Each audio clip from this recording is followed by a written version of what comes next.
Allô, salam alaikum, j'espère que tout le monde va bien. Je voulais faire une petite vidéo, mais apparemment le son il est trop élevé. Je voulais faire une petite vidéo vite fait. Je voulais parler un petit peu des esclaves. Les esclaves. En fait, je voulais juste faire rappeler ce que disait. J'y ai pensé fort aujourd'hui.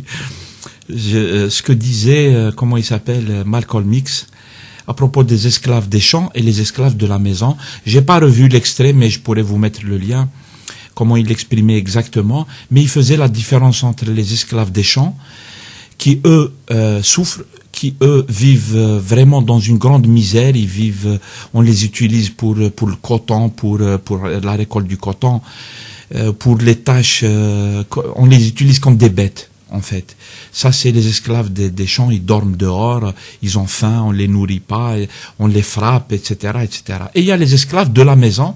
Ce sont des esclaves comme tous les autres, mais le maître les a pris à la maison et il les fait dormir, par exemple, sur le pas de la porte avec le chien. Il leur donne à manger ce qu'ils jettent. Par exemple, quand ils jettent des choses, il le donne à l'esclave de maison. Et l'esclave de maison, il est très très content d'être dans cette situation-là. Et c'est ce qui fait que, c'est ça la différence en fait, et qui fait que l'esclave de maison, c'est quelqu'un qui va défendre le maître.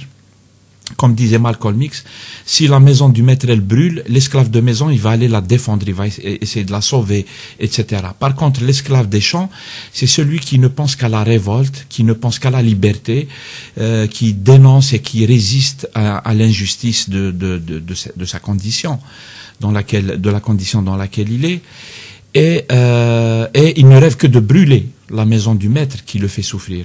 C'est toute la il y a des gens, dans la vie, on en a rencontré des gens dans toutes les conditions, dans toutes les situations, à toutes les époques et circonstances, etc. Et il y a des gens, c'est des esclaves de la maison, il y a des gens, c'est des esclaves des champs. Il y a ceux qui résistent à l'injustice, ceux qui veulent briser les chaînes, ceux qui veulent la liberté, être libre, être dans une vie juste et équitable. Hein. Et il y a ceux qui sont des vrais esclaves, mais qui défendent le maître.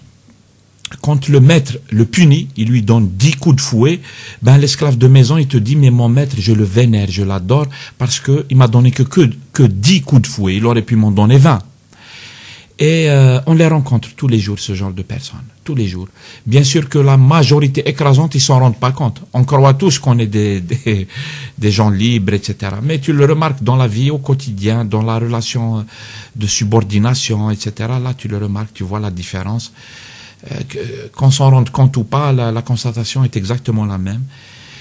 Il y a ceux qui défendront toujours l'ordre puissant, il y a ceux qui défendront toujours le maître, il y a ceux qui seront toujours contents de manger les restes du maître, au moins ils me donnent les restes, disent-ils ces gens.